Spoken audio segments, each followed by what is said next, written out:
Hello and welcome. I am Daisy, your hostess. In this video, we continue with the book titled The Game of Life and How to Play It by Florence Scovel Shinn. The previous chapters, the author shared the power of the word and the law of non-resistance. And interesting how many laws we have here coded into this planet for us to understand. So in the aspect of the power of the word, how many times have you demonstrated for yourself the power of your word? I know that I have had many opportunities to show myself this law in action.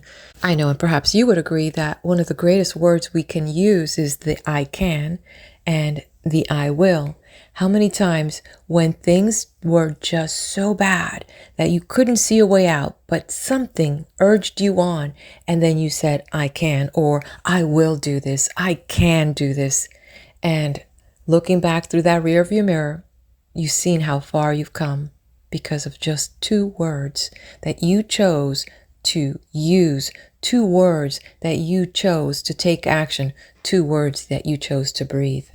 The I can and I will is just the beginning of the demonstration of the power and the faith that we have in what? In ourselves and in something greater than within us, urging us onward.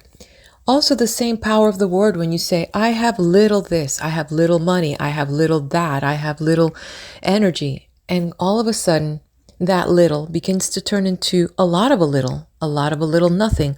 And it's simply because you are painting on the canvas of your life the words that will begin to manifest realities for you. There is no looking back on how this is working. It just is. We are the creators, right? So I liked also the law of non-resistance. Quoting her, she said, so long as a man resists a situation, he will have it with him. If he runs away from it, it will run after him.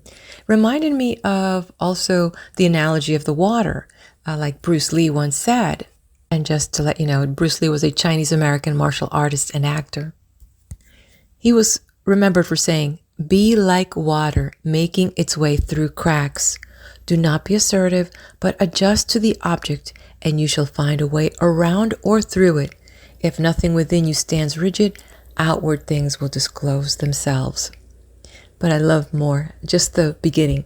Be like water.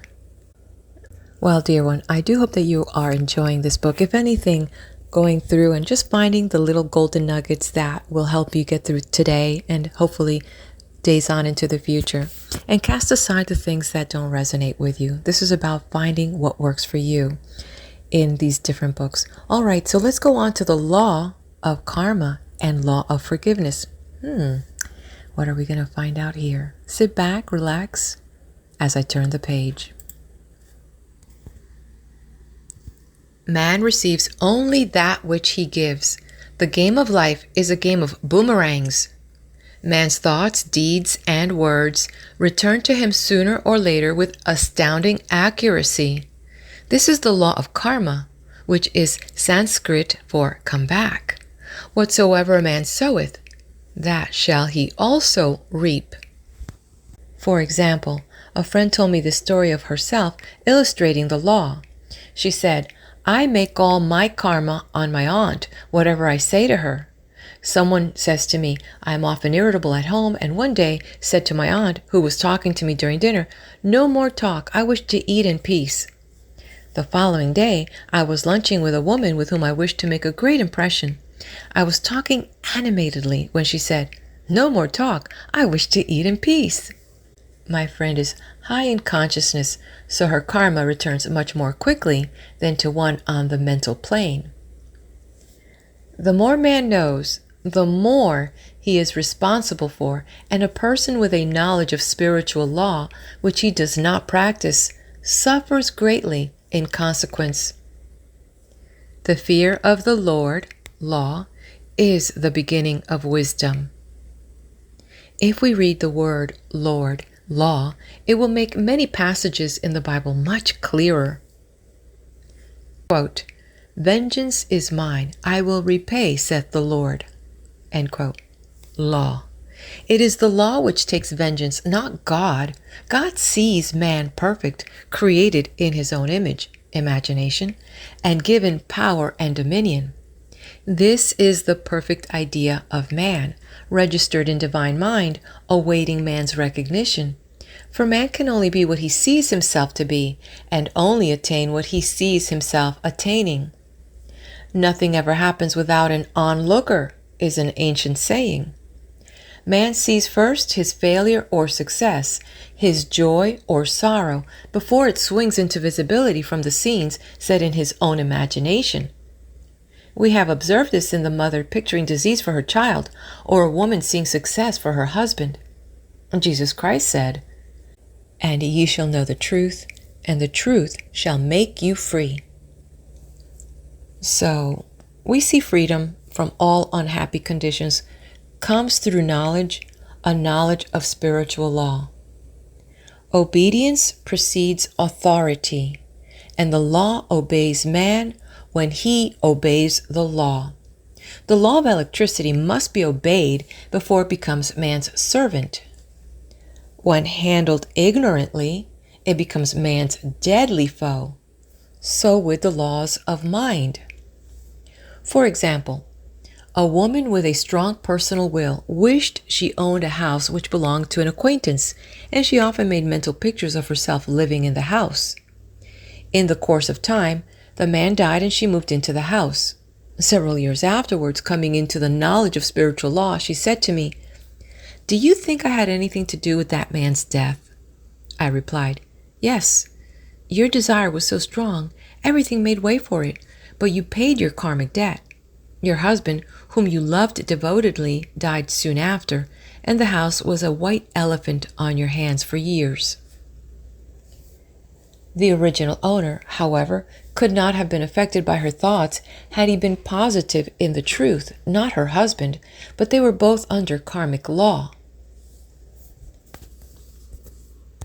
The woman should have said, feeling the great desire for the house, "Infinite intelligence, give me the right house, equally as charming as this, the house which is mine by divine right." The divine selection would have given perfect satisfaction and brought good to all. The divine pattern is the only safe pattern to work by. Desire is a tremendous force and must be directed in the right channels, or chaos ensues. In demonstrating the most important step is the first step, to ask aright. Man should always demand only that which is his by divine right. To go back to the illustration, had the woman taken this attitude, "If this house I desire is mine, I cannot lose it. If it is not, give me its equivalent," the man might have decided to move out harmoniously had it been the divine selection for her, or another house would have been substituted. Anything forced into manifestation through personal will is always ill-got and has ever bad success. Man is admonished, "My will be done, not thine." And the curious thing is, man always gets just what he desires when he does relinquish personal will, thereby enabling infinite intelligence to work through him. "Stand ye still and see the salvation of the Lord." Law. For example, a woman came to me in great distress. Her daughter had determined to take a very hazardous trip, and the mother was filled with fear. She said she had used every argument, had pointed out the dangers to be encountered, and forbidden her to go. But the daughter became more and more rebellious and determined.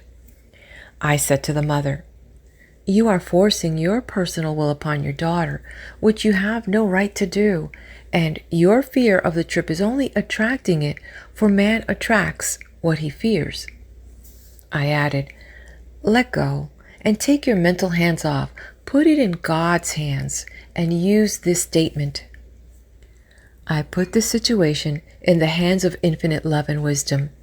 If this trip is the divine plan, I bless it and no longer resist. But if it is not divinely planned, I give thanks that it is now dissolved and dissipated." A day or two after that, her daughter said to her, "Mother, I have given up the trip," and the situation returned to its native nothingness. It is learning to stand still, which seems so difficult for man. I have dealt more fully with this law in the chapter of non-resistance. I will give another example of sowing and reaping, which came in the most curious way. A woman came to me saying she had received a counterfeit $20 bill given to her at the bank. She was much disturbed, for she said the people at the bank will never acknowledge their mistake. I replied, "Let us analyze the situation and find out why you attracted it." She thought a few moments and exclaimed, "I know it. I sent a friend a lot of stage money just for a joke." So the law had sent her some stage money, for it doesn't know anything about jokes.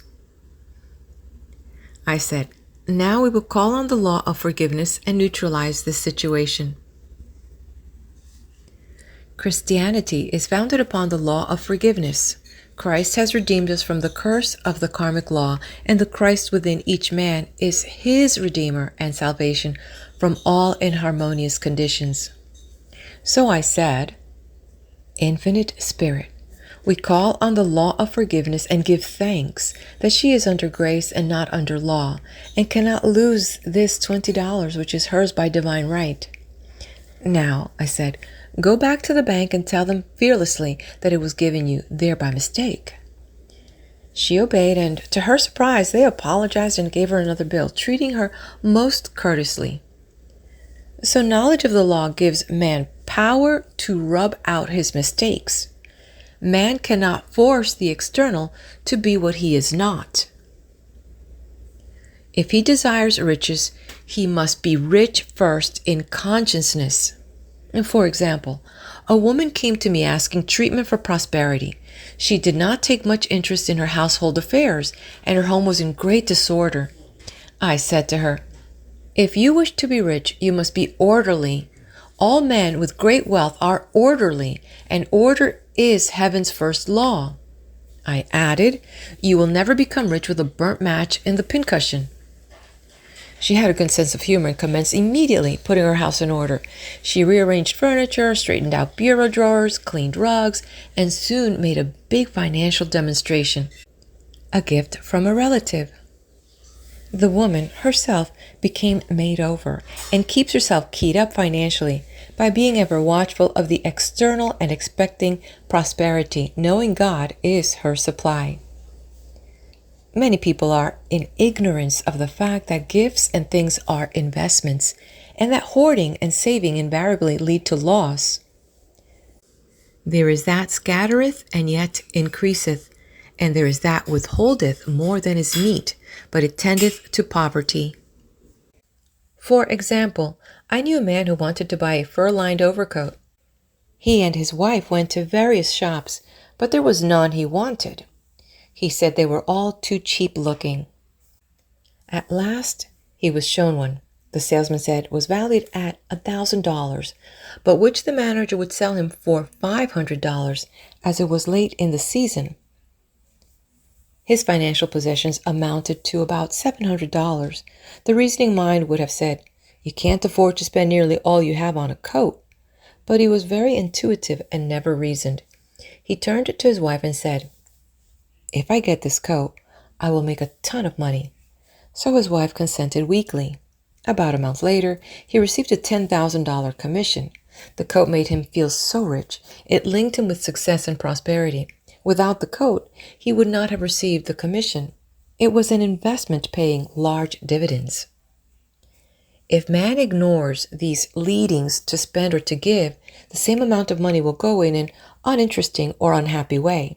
For example, a woman told me on Thanksgiving Day she informed her family that she could not afford a Thanksgiving dinner. She had the money but decided to save it.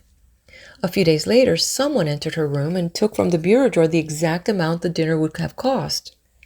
The law always stands back of the man who spends fearlessly with wisdom. For example, one of my students was shopping with her little nephew. The child clamored for a toy, which she told him she could not afford to buy. She realized suddenly that she was seeking lack and not recognizing God as her supply. So she bought the toy and on her way home picked up in the street the exact amount of money she had paid for it. Man's supply is inexhaustible and unfailing when fully trusted, but faith or trust must precede the demonstration. According to your faith be it unto you. Faith is the substance of things hoped for, the evidence of things not seen. For faith holds the vision steady, and the adverse pictures are dissolved and dissipated, and in due season we shall reap, if we faint not. Jesus Christ brought the good news, the gospel, that there was a higher law than the law of karma, and that law transcends the law of karma. It is the law of grace, or forgiveness. It is the law which frees man from the law of cause and effect, the law of consequence, under grace and not under law. We are told that on this plane, man reaps where he has not sown. The gifts of God are simply poured out upon him. All that the kingdom affords is his. This continued state of bliss awaits the man who has overcome the race or world thought. In the world thought there is tribulation, but Jesus Christ said, "Be of good cheer, I have overcome the world." The world thought is that of sin, sickness, and death. He saw their absolute unreality and said sickness and sorrow shall pass away and death itself, the last enemy, be overcome. We know now from a scientific standpoint that death could be overcome by stamping the subconscious mind with the conviction of eternal youth and eternal life. The subconscious, being simply power without direction, carries out orders without questioning. Working under the direction of the superconscious, the Christ or God within man, the resurrection of the body would be accomplished. Man would no longer throw off his body in death. It would be transformed into the body electric, sung by Walt Whitman, for Christianity is founded upon the forgiveness of sins and an empty tomb. End of chapter. Stay right here with me. Before we go to the next, please hit that like button and subscribe. All right, get comfortable as I turn the page to Casting the Burden, Impressing the Subconscious. When man knows his own powers and the working of his mind, his great desire is to find an easy and quick way to impress the subconscious with good, for simply an intellectual knowledge of the truth will not bring results. In my own case, I found the easiest way is in casting the burden. A metaphysician once explained it in this manner. He said, "The only thing which gives anything weight in nature is the law of gravitation. And if a boulder could be taken high above the planet, there would be no weight in that boulder. And that is what Jesus Christ meant when he said, 'My yoke is easy and my burden is light.'" He had overcome the world vibration and functioned in the fourth dimensional realm where there is only perfection, completion, life, and joy. He said, "Come to me, all ye that labor and are heavy laden, and I will give you rest. Take my yoke upon you, for my yoke is easy and my burden is light." We are also told in the 55th Psalm to cast thy burden upon the Lord. Many passages in the Bible say that the battle is God's, not man's, and that man is always to stand still and see the salvation of the Lord. This indicates that the superconscious mind, or Christ within, is the department which fights man's battle and relieves him of burdens. We see, therefore, that man violates law if he carries a burden, and a burden is an adverse thought or condition, and this thought or condition has its root in the subconscious. It seems almost impossible to make any headway directing the subconscious from the conscious or reasoning mind, as the reasoning mind, the intellect, is limited with its conceptions and filled with doubts and fears.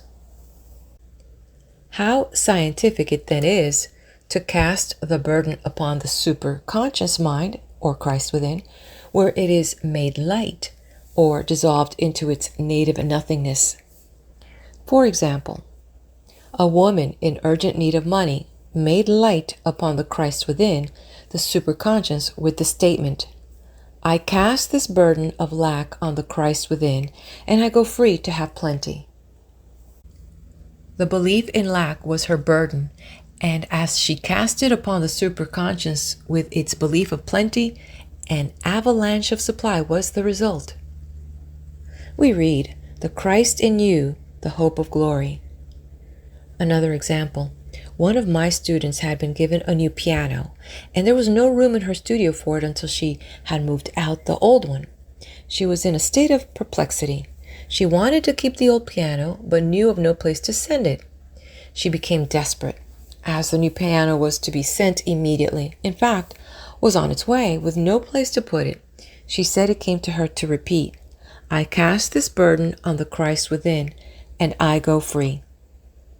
A few moments later, her phone rang, and a woman friend asked if she might rent her old piano, and it was moved out a few minutes before the new one arrived. I knew a woman whose burden was resentment, and she said, I cast this burden of resentment on the Christ within, and I go free to be loving, harmonious, and happy. The almighty superconscious flooded the subconscious with love, and her whole life was changed. For years, resentment had held her in a state of torment and imprisoned her soul, the subconscious mind. The statement should be made over and over and over, sometimes for hours at a time, silently or audibly, with quietness but determination.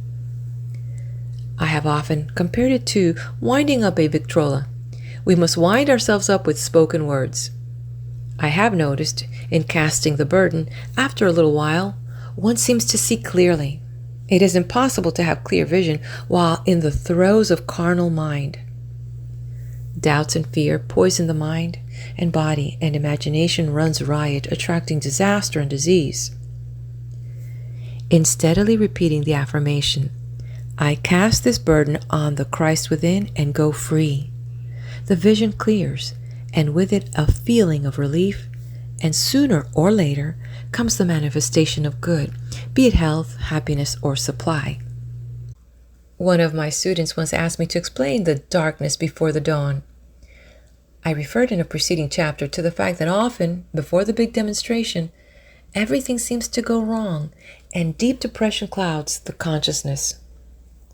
It means that out of the subconscious are rising the doubts and fears of the ages. These old derelicts of the subconscious rise to the surface to be put out. It is then that man should clap his cymbals like Jehoshaphat and give thanks that he is saved, even though he seems surrounded by the enemy, the situation of lack or disease. The student continued, how long must one remain in the dark? And I replied, until one can see in the dark. And casting the burden enables one to see in the dark. In order to impress the subconscious, active faith is always essential. Faith without works is dead. In these chapters, I have endeavored to bring out this point.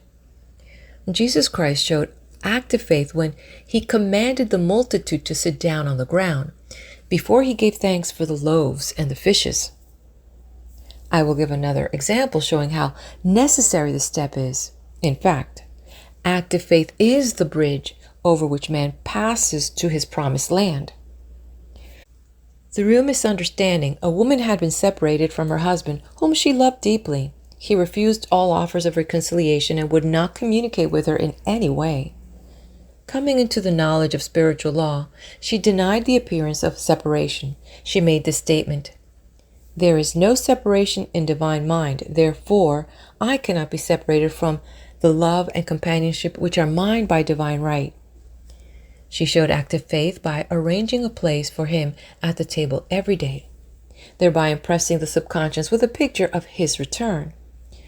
Over a year passed, but she never wavered, and one day he walked in. The subconscious is often impressed through music, Music has a fourth dimensional quality and releases the soul from imprisonment. It makes wonderful things seem possible and easy of accomplishment. I have a friend who uses her Victrola daily for this purpose. It puts her in perfect harmony and releases the imagination. Another woman often dances while making her affirmations. The rhythm and harmony of music and motion carry her words with tremendous power. The student must remember also not to despise the day of small things. Invariably, before a demonstration come signs of land.